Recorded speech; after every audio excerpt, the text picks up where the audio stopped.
مالك رضا رحمة خلي بدا فرميت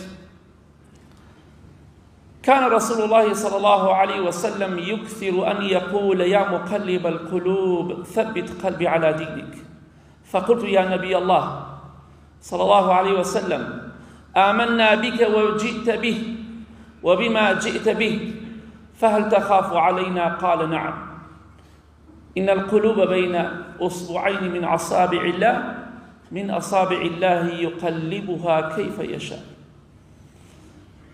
إمام أنس كري مالك أم حديث من بباسك زور ترسناك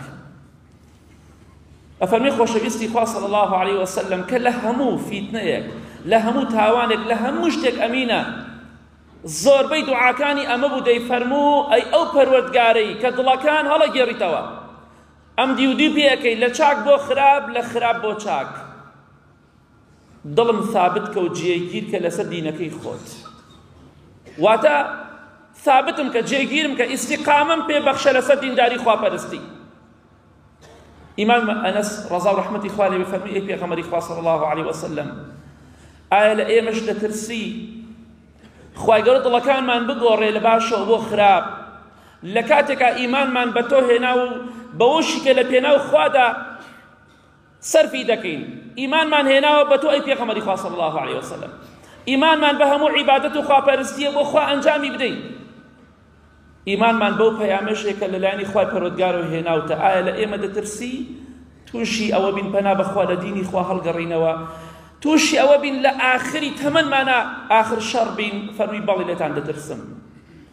ئەگە خۆشەویستی خوا صلی الله عليه وسلم لە خۆی بترسێ لە سەحابە بترسێ ئەبێ من و تۆی تاوانبار چی بکەین. بۆیە ئەمە دوعایەکی سونەتە بەردەوام بڵێن خوایە دڵمان ثابت کە لەسەر دینەکەت خوایە بەهۆی تاوان و خراپەمانەوە شەرمەزاری لای خۆتمان بکە چونکە فەرمی دڵەکان دڵی بەندەکان لە نێوان دوو پەنجەی خوای گەورەدایە پەنجەیە کە شایستەی گەورەی و دەسەڵاتی خۆی بێت. خوای گەورە بە هەر جۆرێک بێوێت ویستی لەسەری بی ئەو دڵانە دەگۆڕێت لە باش بۆ خراپ لە خراپ بۆ باش بەپێی ئەو حکمەتێک کە خۆی دەیزانێت. کەواتە من و تۆی مسلمان لە ترسناکی دەرین. چەند کەسمان بینی چاک بوو ڕوو لە خوا بوو پەنا بەخوای گەورە ئاخری بە شەڕ ڕۆشت. بۆیە کاتێک کە دەتەوێت تاوانێک بکەی گوناهێک بکەی لەوانەیە ئەو تاوانەی کە ئەنجامی ئەدەی ئاخر دەقەی ژیانت بێ. ئەی ئەو کەسێک کە سەیری فلیمە بەدڕەوشتەکان دەکەی گوناه و تاوان دەکەی چەندەها کەسە بۆ لە حاڵەتەی تۆدا مردووە.